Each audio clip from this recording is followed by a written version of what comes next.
ठीक है तो बच्चों फिर आज का पहला क्वेश्चन। हम्म। आज का पहला क्वेश्चन है ये, करके बताओ तुम लोग।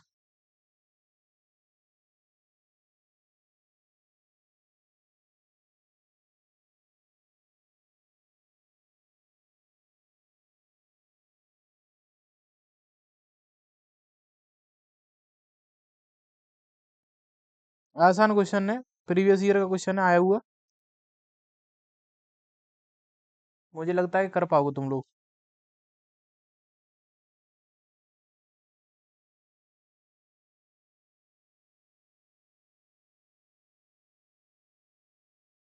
राइस का मतलब होता है 3 टाइम्स। जैसे ट्वाइस का मतलब होता है 2 टाइम्स, ऐसे ही थ्राइस का मतलब होता है 3 टाइम्स। हम्म।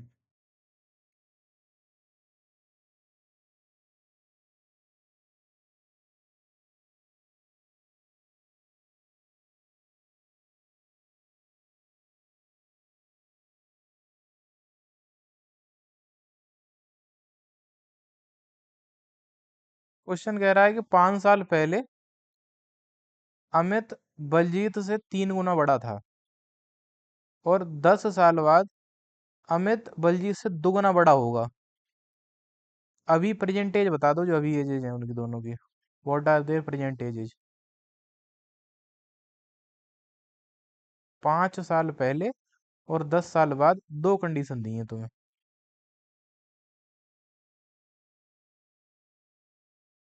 देखता हूँ कौन सबसे पहले आंसर बताता है इसका।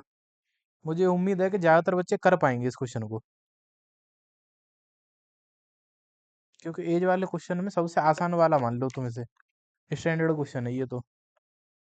इसी से शुरू करा था मैंने, ऐसे क्वेश्चन समझाया था पहली बार कि एक पास्ट की कंडीशन देगा, एक फ्यूचर की कंडीशन देगा।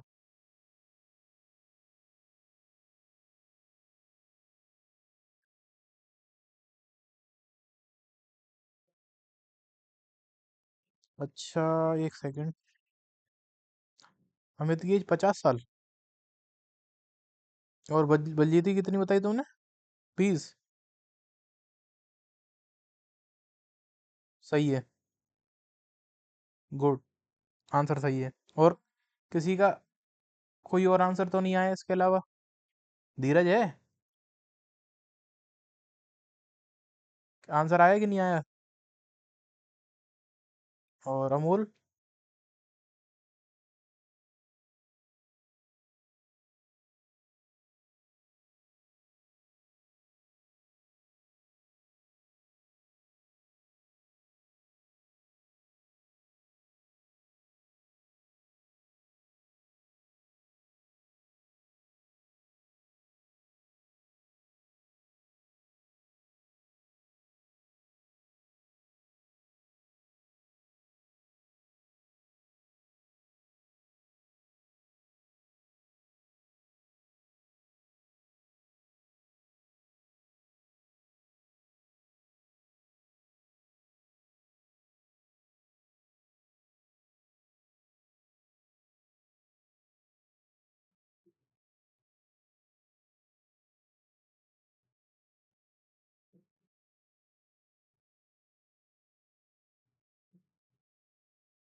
जिनको नहीं आया है देख लो एक बार। बहुत सिंपल क्वेश्चन है ये। हाँ सही है। ऐसे करते हैं, let present age of Amit be x years, and present age of Baljeet be by years, according to question 5 years ago, Amit age was, अभी जितनी है एक्स है ना, तो 5 साल पहले x-5 रही होगी। दूसरा कौन है? बलजीत। बलजीत एज बोज, अभी जितनी है उसमें से 5 घटा दो, y-5 ईयर्स। ठीक है। और बोला है कि थ्राइस था, 3 गुना था, तो x-5 = 3 टाइम्स ऑफ y-5। और ये हो जाएगा x-5 = 3y-15। एक काम करते हैं, बाई इधर 3y इधर ले आते हैं, तो x-3y = 5 - 15। x-3y = -10। और इक्वेशन नंबर 1।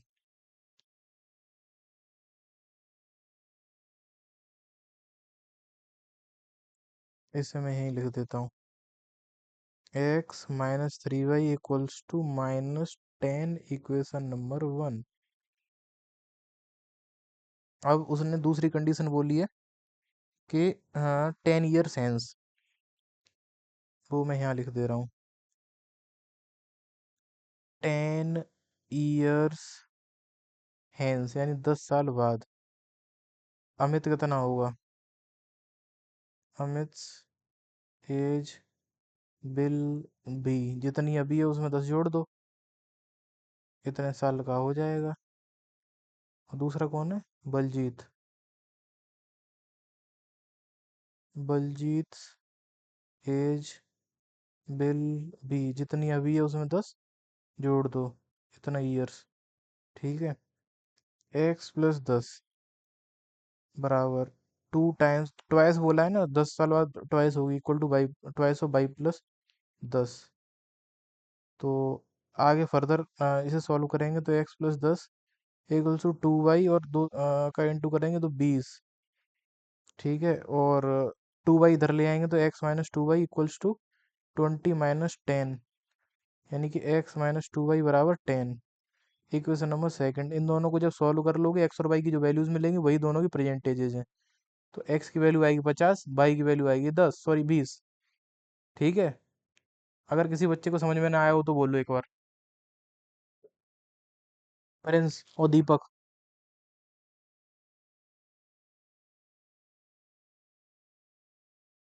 एक बार और समझा दें? ठीक है, देख, इसमें एज वाले क्वेश्चन में क्या होता है कि दो तरीके की कंडीशन देगा तुझे, एक देगा फ्यूचर की, एक पास्ट की। बोलेगा कि दो लोग हैं, दोनों में बताएगा कि 5 साल पहले, जैसे इसमें बोला है 5 साल पहले अमित जो है 3 गुना था बलजीत से। और बोलेगा, एक ये तो पास्ट की हो गई, 5 साल पहले, हैंस का मतलब बाद में होता है, 10 ईयर्स हैंस यानी 10 साल बाद अमित जो है ट्वाइस का मतलब दोगुना होगा। अमित क्या होगा? ट्वाइस, ट्वाइस का मतलब दोगुना। किससे दोगुना होगा? बलजीत से। ठीक है।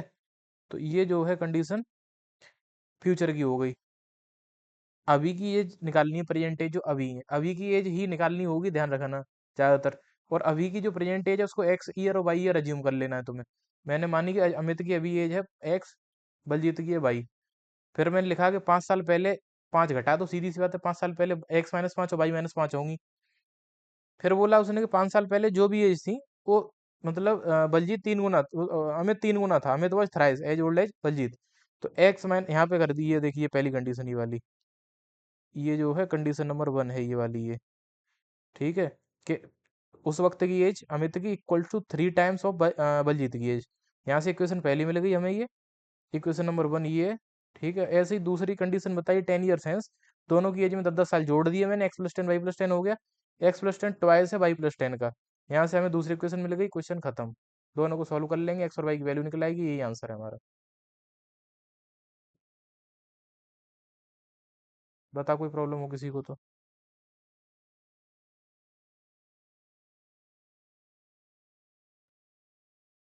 नहीं है? बढ़िया। आगे बढ़ते हैं फिर, अगला क्वेश्चन। ये है केस स्टडी एक, और ये क्वेश्चन केस स्टडी उस पे बेस्ड है, शायद तुम्हें ध्यान हो, हमने एक टैक्सी वाला क्वेश्चन किया था एनसीईआरटी में।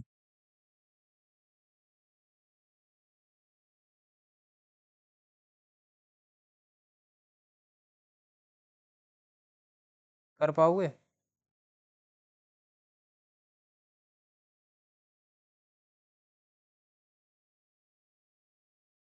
ये फिक्स चार्ज वाला, ये वही है बेटा।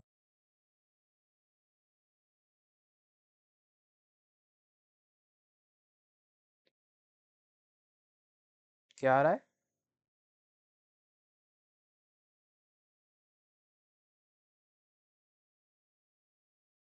ब्लर आ रहा है।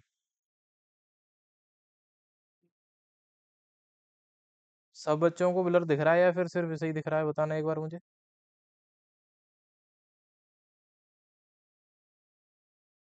1 सेकंड रुको, अभी करते हैं 1 सेकंड रुको, इसका इंतजाम करते हैं अभी।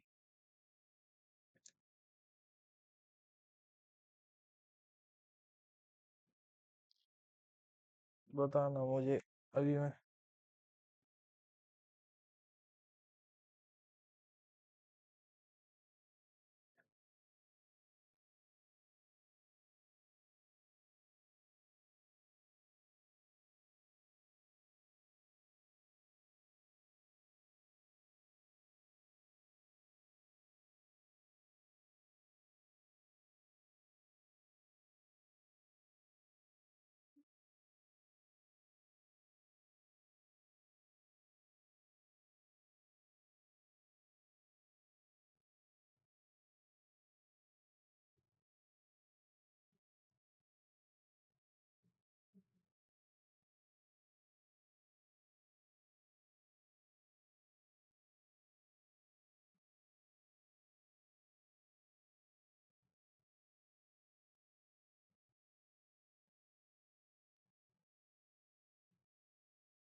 बच्चों बताना है, अभी थोड़ा सही हुआ या नहीं हुआ?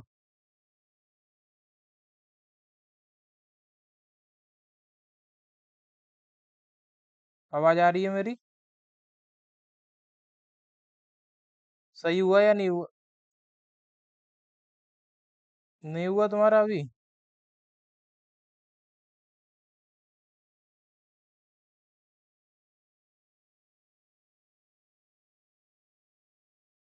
1 सेकंड रुको। तो फिर नेटवर्क प्रॉब्लम कर रही होगी तुम लोगों की। ठीक है।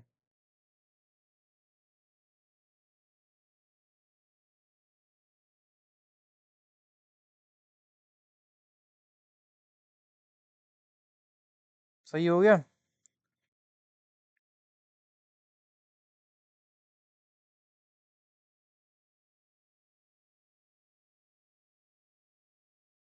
तो तुम्हारा दूसरे का आंसर 10 रुपए पर किलोमीटर का। 1 सेकंड, बोल रहा है कि 10 किलोमीटर जाने के लिए लोकेश को 105 रुपये देने पड़ते हैं, और 15 के लिए 155 किलोमीटर देने पड़ते हैं। सही है। 5 दूसरे का 10, हाँ। और बोला है कि फिक्स चार्ज यार 20 रुपया, पर किलोमीटर चार्ज 10 रुपये। 10 किलोमीटर ही कितना देना पड़ेगा, तो 20 रुपये तो हो गए फिक्स।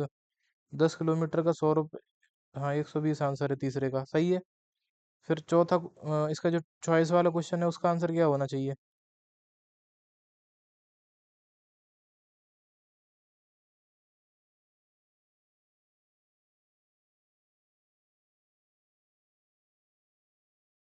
बताओ। इसका चॉइस वाला जो क्वेश्चन, इसका आंसर क्या होना चाहिए?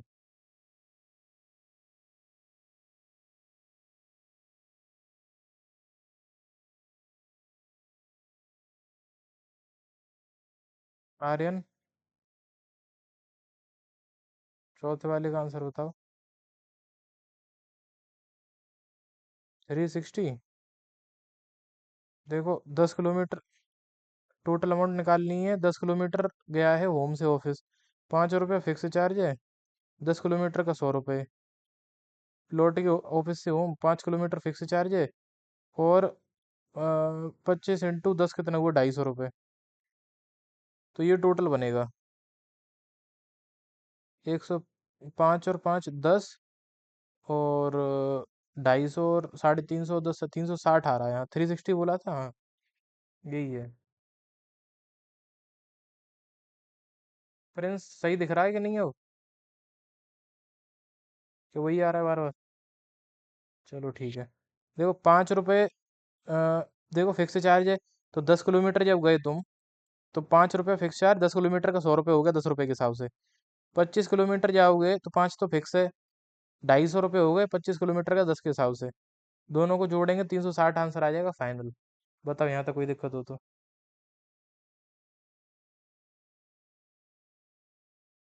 किसी बच्चे को नहीं समझ में आया हो तो बताओ, नहीं तो अगले क्वेश्चन की तरफ बढ़ते हैं फिर हम, क्योंकि ये मैं समझ आ चुका हूँ, एनसीईआरटी का क्वेश्चन है। ठीक है बच्चों, नेक्स्ट क्वेश्चन। हम्म। ये क्वेश्चन देखो।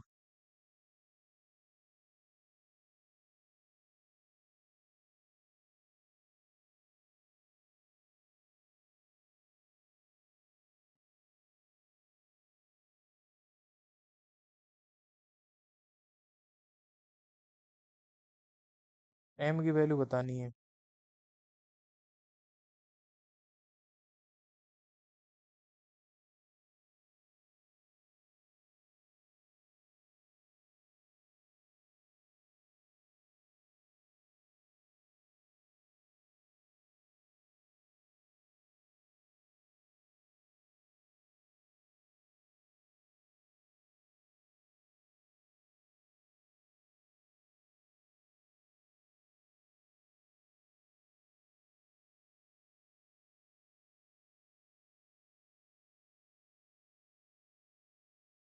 बताओ आंसर आया किसी का कि नहीं।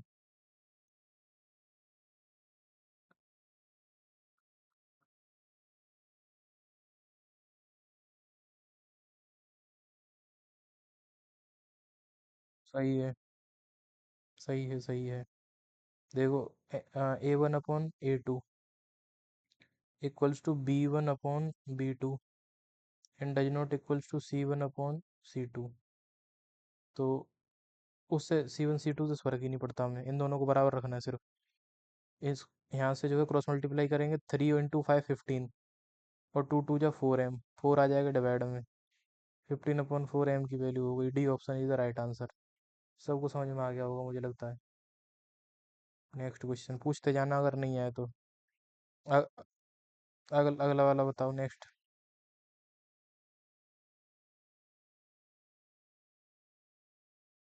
Condition for which these lines represent parallel lines.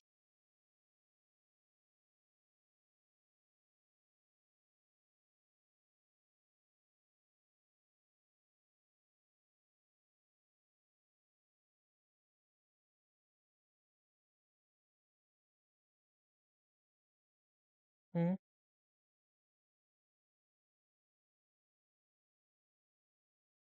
आवाज आ रही है रजत, माइक ऑफ कर लेना। बी, हाँ यही आंसर सही है, B. This is the right answer. Hmm. समझाऊं कैसे। देखो, सही है। A1/A2, good. B1/B2 and does not equals to C1/C2। ये -7 -16 क्यों लिखे हैं? क्योंकि स्टैंडर्ड फॉर्म में जब लाएंगे तो 7 इधर आएगा, माइनस का हो जाएगा, 16 इधर आके माइनस का हो जाएगा, उधर जीरो छोड़ते हैं। हालांकि माइनस से माइनस यहाँ कटेगा, वही आंसर आना है, उससे कोई फर्क, ये नॉट इक्वल आएगा, क्योंकि पैरेलल केस में C1/C2 इक्वल नहीं होता इसके। क्रॉस मल्टीप्लाई करेंगे A × B और इक्वल टू 3 2 जा 6 हो जाएगा। तो B option is the right answer. सबको समझ में आ गया वो मुझे लग रहा है। ठीक है, फिर अगले क्वेश्चन की तरफ बढ़ते हैं।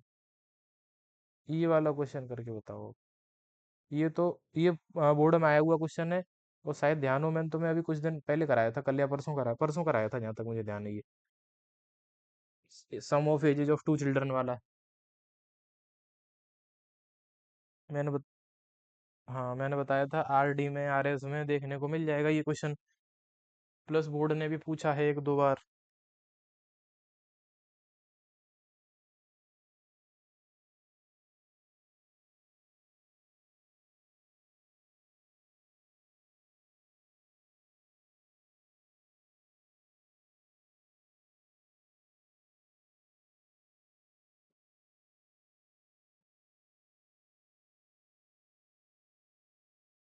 आज करके बताओगे अगर तो मैं समझूंगा कि हाँ, तुम डेली अगर मैं प्रैक्टिस करा रहा हूँ उसका कुछ मतलब फल निकल रहा है, उसका कुछ फायदा है।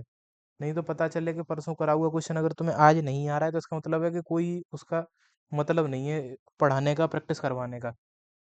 जब तुम दिमाग में बैठा ही ना पाओ, अपने पचा ना पाओ चीजें पढ़ाई हुई, तो फायदा क्या है उसका फिर?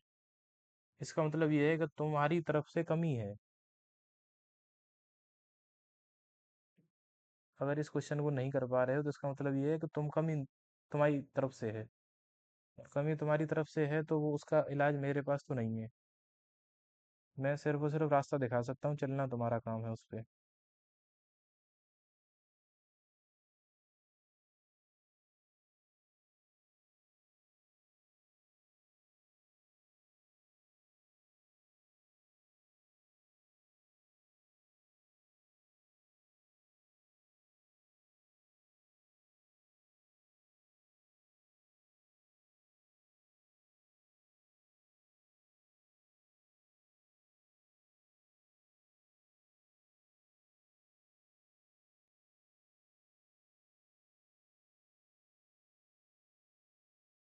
फादर के 40।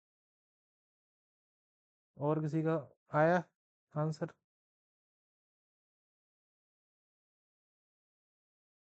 हम्म।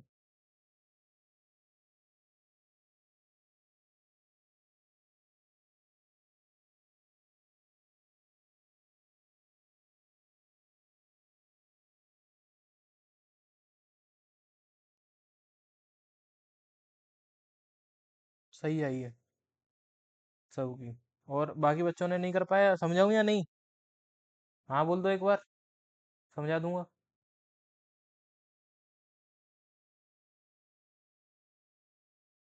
बोलो। सबने कर लिया, सबको समझ में आ गया ये क्वेश्चन? ठीक है, तो फिर आगे बढ़ते हैं। एक तो ये तुम्हारी मुझे समझ में नहीं आ रहा कि अगर नहीं आया है तो बोल दो, कोई प्रॉब्लम थोड़ी है उससे। चलो अच्छी बात है। अगले क्वेश्चन की तरफ बढ़ते हैं।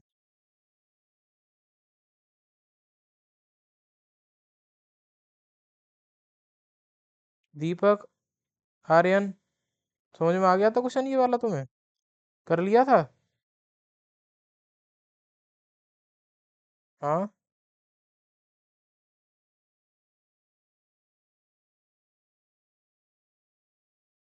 करके बता दूं?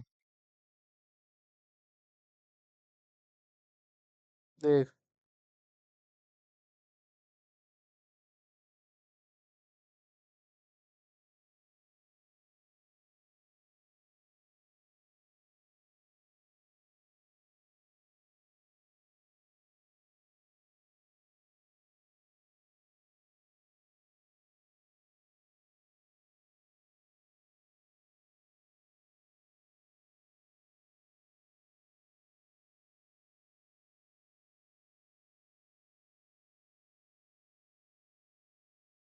जहाँ पे तुम्हें प्रॉब्लम लगे बोल देना कि सर ये कैसे आया।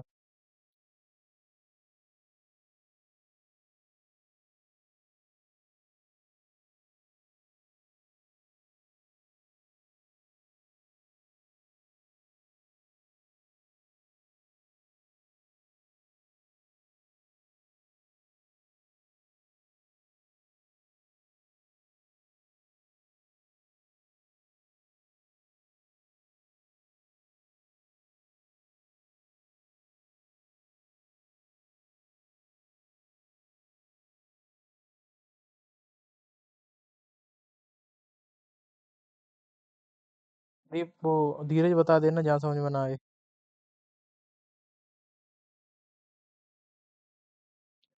बोला है कि आफ्टर इक्वल टू, अच्छा ठीक है।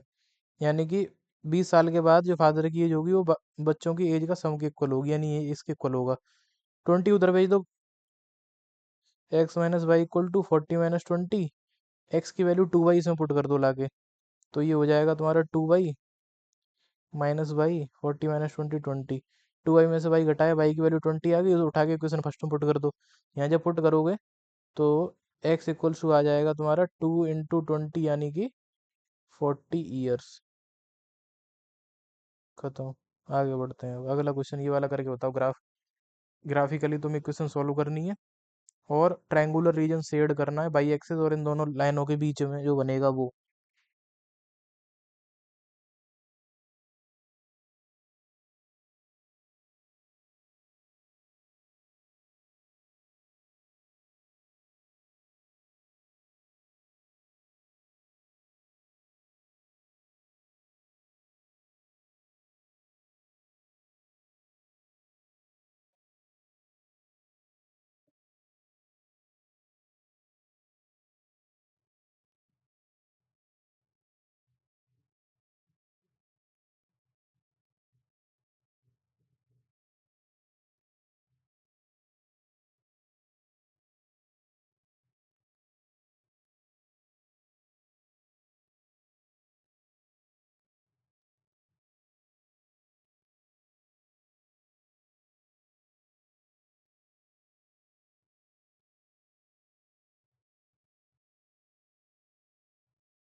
सॉल्यूशन क्या है?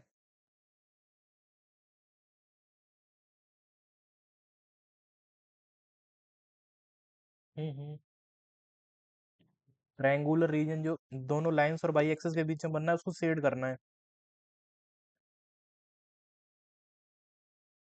देखो पहले तो दोनों के हम सॉल्यूशन निकाल, जिनको ग्राफ बनाना नहीं आता वो देख लो। वैसे तो अच्छी तरह सिखाया था मैंने। पहले दो सॉल्यूशन निकालेंगे। X plus y equals to 5 है। और यहाँ से बाई इक्वल टू हो जाएगा 5 - एक्स। एक्स वाई, एक्स की जगह पे 0 रखा तो बाई की वैल्यू आएगी 5। एक्स की जगह 5 रखा तो बाई की वैल्यू आएगी 0। दूसरा है हमारा x minus y equal to 5। Y को अगर मैंने उधर भेज दिया तो एक्स इक्वल टू 5 + वाई। अगर मैंने यहाँ पे, ये हो गया एक्स, ये हो गया वाई।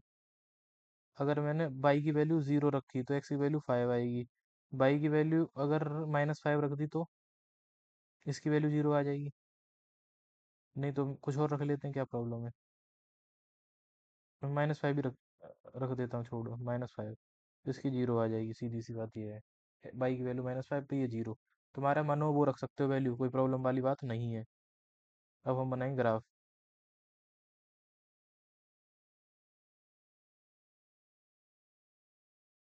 सही आ रहा है।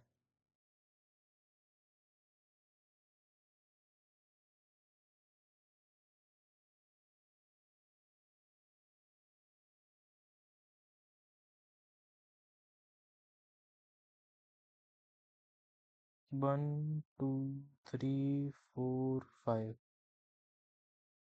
1 2 3 4 5। फिर 1 2 3 4 5। 1 2 3 4 5। ऐसे हमने बना ली। ये हो गई हमारी एक्स एक्सिस, ये वाली हो गई हमारी वाई एक्सिस। ये दीपक, तूने प्रैक्टिस करी घर पे कि नहीं करी? सही से बताना, मैंने बोला था ग्राफ बना के देख लेना 4 5। अच्छा सही आए तुम्हारे? को एक्स पे 0 वाई पे 5। ये सॉल्यूशन होगा हमारा। एक्स पे 0 वाई पे 5, ये वाला, ये ब्लैक से मैंने जो डॉट कर दिया ये वाला। एक्स पे 0 वाई पे 5। फिर बोला है उसने एक्स पे 5 वाई पे 0, पहली लाइन बना रहा हूँ मैं। एक्स पे 5 वाई पे 0, ये आ जाएगा। दोनों को मिला के लाइन खींचनी है।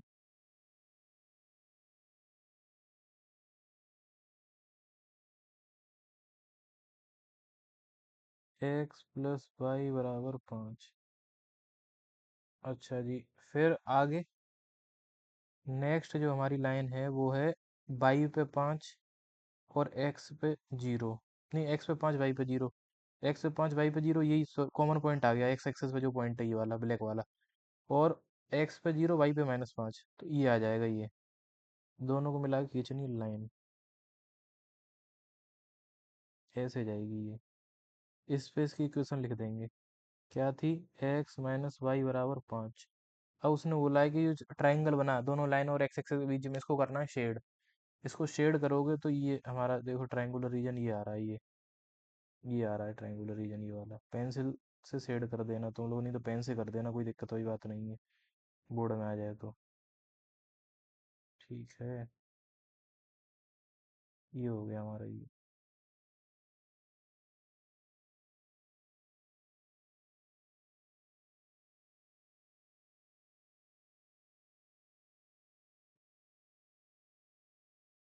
ठीक है बच्चों, समझ में आया?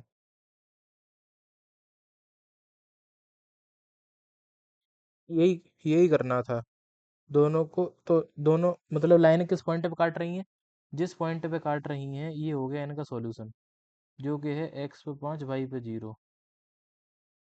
X equals to 5 and y equals to 0 is solution of these equations. ठीक है, ऐसे लिख के आओगे कि ये सॉल्यूशन आ गया। इस जगह पे दोनों लाइनें कट कर रही हैं इस वजह से, और ये ट्राइंगल बाई एक्सिस और इन दोनों लाइनों के बीच में बनना है। इस प्रकार से हमारा जो है ट्राइंगल बन चुका है, ग्राफ बन गया। आगे बढ़े।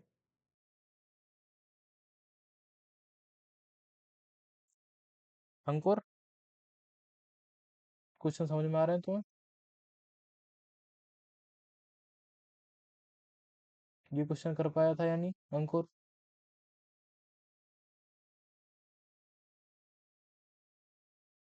आवाज आ रही है मेरी? बेटा डाउट नहीं आया, मुझे लग रहा है तुम्हें एक भी, ऐसा क्यों? पूछा करो, समझ में आ जाता है सब कुछ।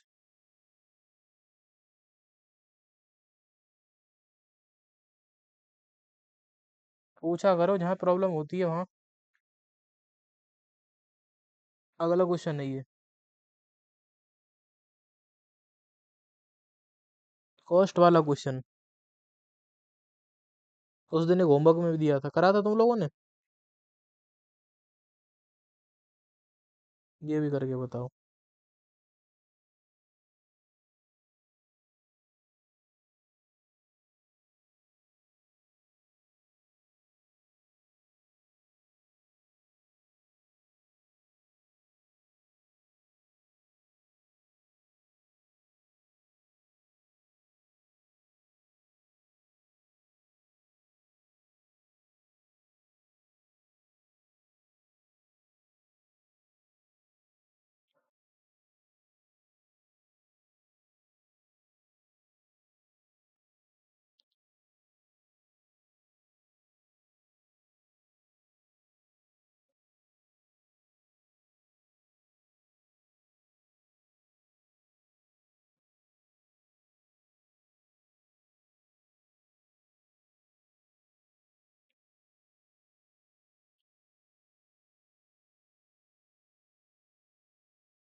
एक्स की 300, वाई की 250।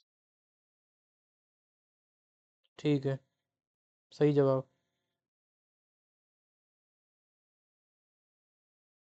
मतलब तुम एक्स क्या माना है? एक चेयर की कॉस्ट।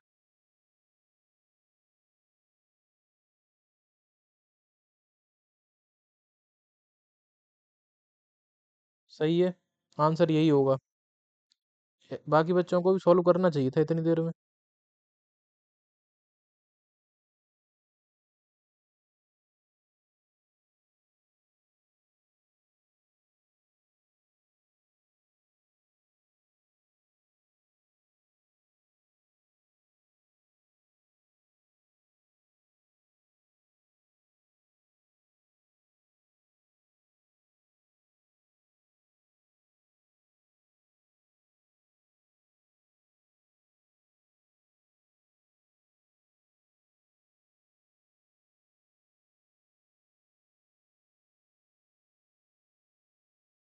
तीन सौ।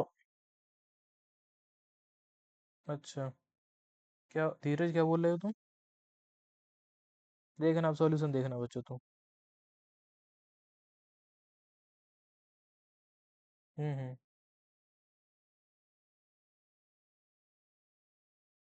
5500 क्यों आएगा? 5500 नहीं आएगा बेटा। एक से, हाँ 5500 ही आएगा, हाँ सही है। 3000 इसका हो जाएगा, 2500 उसका हो जाएगा, 5500, हाँ सही है। हम्म। एक चेयर की कॉस्ट हमने मानी 100 रुपये।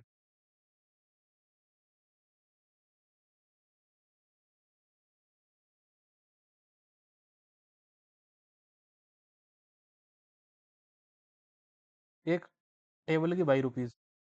According to question, 5x + y = 1750। Equation number 1। और बोला है 4 चेयर, 3 टेबल, मिला के कितने के 1950। इनको सॉल्व कर लेना दोनों को। पहली क्वेश्चन में 3 का इंटू करना, और दूसरी दूसरी वाली को उसमें से घटा देना। तो ऐसा करोगे तो एक्स की वैल्यू 300 और वाई की 250 आएगी। फिर बाद में उसने 10 चेयर 10 टेबल की फाइनल कॉस्ट निकलवाई है, तो 10 चेयर की 3000 हो गई, 300 एक की तो 10 की 3000 हो गई। और एक की 250 है टेबल की, तो 10 की हो गई 250। ठीक है। 2500, सॉरी 250। क्या? प्रिंस क्या कह रहा है? इसके बाद, अरे बेटा इसके बाद में इन दोनों इक्वेशन को सॉल्व करना है और क्या। पहली इक्वेशन में 3 का गुणा कर दे, जब इसमें 3 का गुणा करेगा लिख देना 1 multiplying by 3 in equation number 1, तो ये 15x हो जाएगा, ये 3y हो जाएगा। इसमें 3 का इंटू कर, 3 5 जा 15 कैरी 1, 21 और 22 कैरी 2, और 3 1 जा 3 और 2 5। और इसमें से इक्वेशन थर्ड है, इसमें से घटा दी इक्वेशन नंबर सेकंड को। 4x + 3y इक्वल्स टू कितना है, 1950, माइनस कर दे से। 15 में से 4 गए, कितने बचे, 11x, इसमें से ये कट गया, 0 0, 12 में से 9 गए 3, 4 में से 1 गया 3, 3300। एक्स की वैल्यू 3300/11 यानी कि 300 आ गई। एक्स की वैल्यू 300 आ गई, उठा के क्वेश्चन नंबर 1 में पुट कर देना। 5 × 300 प्लस वाई इक्वल्स टू, हाँ बताओ। बेटा क्योंकि बाई का कोफिशिएंट सेम हो जाएगा, इसमें बाई का कोफिशिएंट 1 है पहली क्वेश्चन में, सेकंड में 3 है, इसमें 3 का इंटू कर दूंगा, बाई का कोफिशिएंट सेम हो जाएगा, तो इसमें से माइनस कर दूंगा, एक वेरिएबल कट जाएगा। एलिमिनेशन मेथड इसी को बोलते हैं। एलिमिनेशन मेथड से ऐसे सॉल्व किया जाता है। 2 दिन लगाए थे मैंने एलिमिनेशन मेथड समझाने, प्रॉपर क्वेश्चंस प्रैक्टिस कराई थे मैंने एलिमिनेशन मेथड से।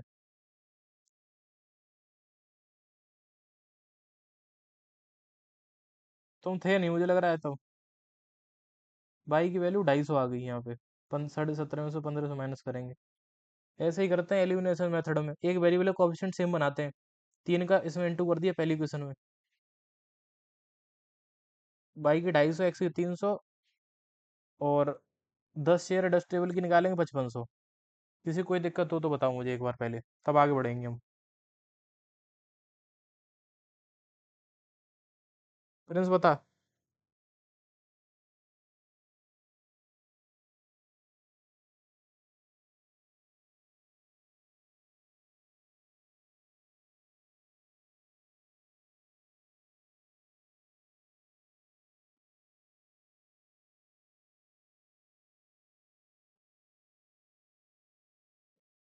आगे बढ़े फिर।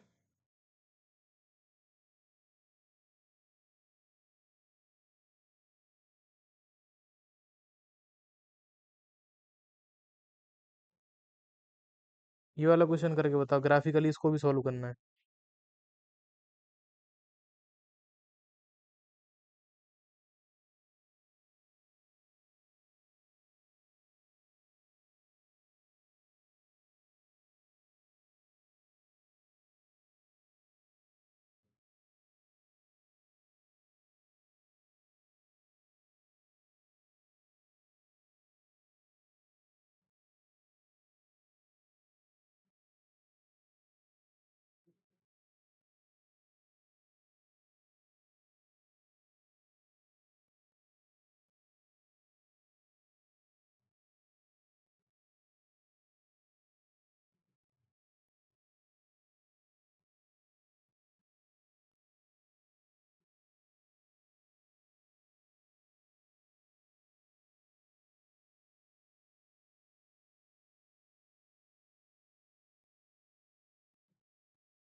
एक्स की 1, वाई की 0, ठीक है सही है।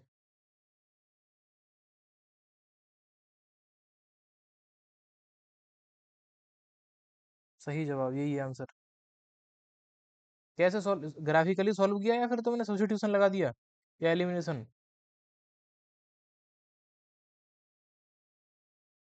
ग्राफिकली किया है तो सही है फिर। दो दो सॉल्यूशन फाइंड करेंगे हम इसके, इन दोनों इक्वेशंस के। देखो 2x - y = 2 है, तो x, एक काम करते हैं वैसे, इस 2 को इधर ले आते हैं, बाई को उधर भेज देते हैं। 2x - 2 बराबर हो जाएगा बाई, एक्स बाई।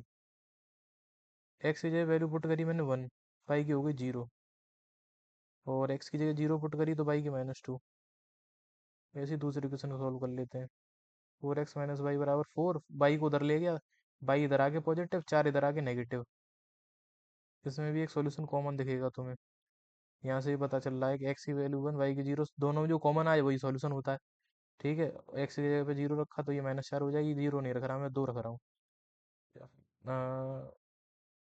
2 रख लेते हैं, 4 दूनी 8, या रख लो कोई दिक्कत नहीं, 0 रख लेते हैं तो ये -4 हो जाएगी। ठीक है, जो सॉल्यूशन सही लगे वो सॉल्यूशन रखो अपने हिसाब से।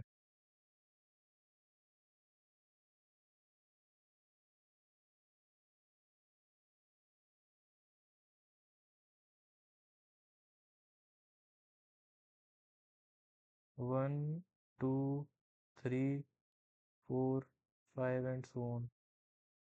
1, 2, 3, 4, 5 एंड सो ऑन। इधर -1, -2, -3, -4 एंड सो ऑन। ऐसे इधर माइनस उस +1, +2, +3, +4 एंड सो ऑन। पहला सॉल्यूशन है x पे 1, y पे 0। ये हो गया हमारा, ये हमारा ये पॉइंट हो गया, x पे 1, y पे 0। फिर है x पे 0, y पे -2, x पे 0, y पे -2। इस प्रकार से चली जाएगी लाइन कुछ ऐसे। हम दोनों का जो है मतलब इसकी इक्वेशन लिख देते हैं। 2x - y = वो 2x - y = 2 थी इसकी इक्वेशन। हाँ, दूसरी लाइन, x पे 1, y पे 0 कॉमन सॉल्यूशन हो गया एक तो, ये वाला। और दूसरा जो है हमारा x पे 0, y पे -4, ये हो गया।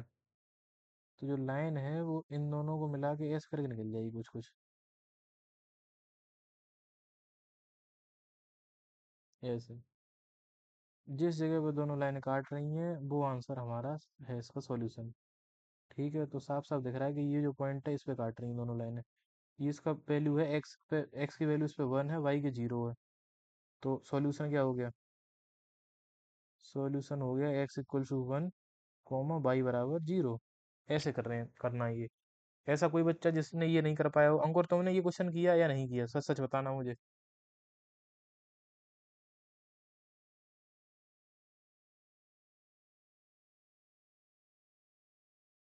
प्रॉब्लम कहाँ होती है ये बताओ मुझे।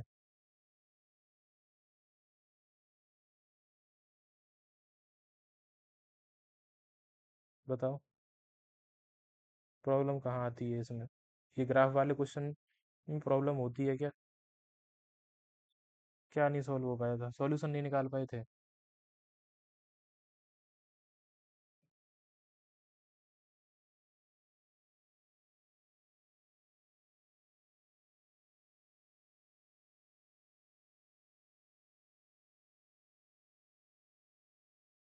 चलो ठीक है, तो इसे नोट करना चाहो तो नोट कर लो। बेटा प्रैक्टिस तुम्हें करनी पड़ेगी, मैं तो तुम्हें सिर्फ बता सकता हूँ ये कर लो। करना तुम्हें पड़ेगा, जगह पे तुम्हारी पे मैं कर नहीं सकता। तो ये प्रॉब्लम है।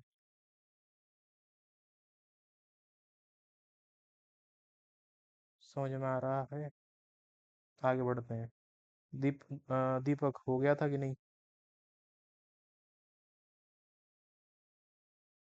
इसका आंसर बताओ, MCQ है ये तो।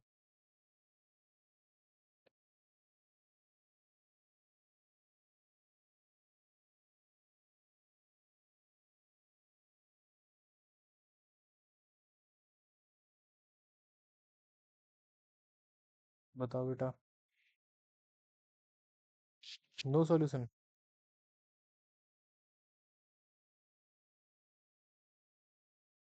ए, ये तो बहुत आसान मिल गया तुम्हें।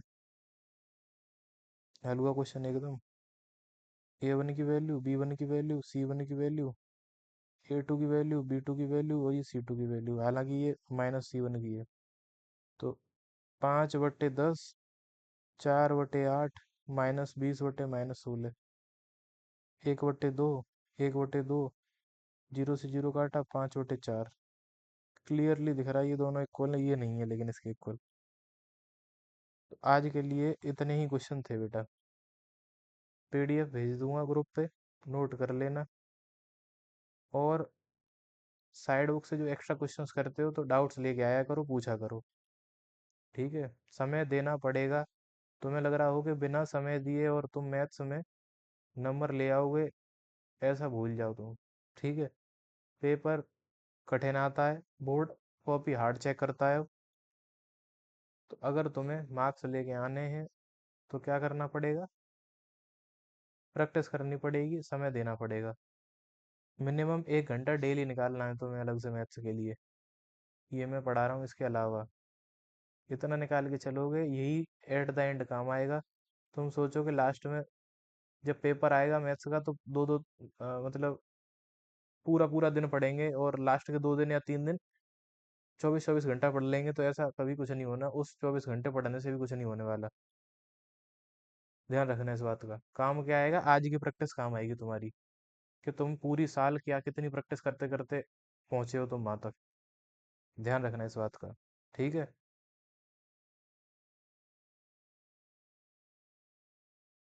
ठीक है बच्चों, फिर आज की क्लास। हाँ, बताओ बेटा।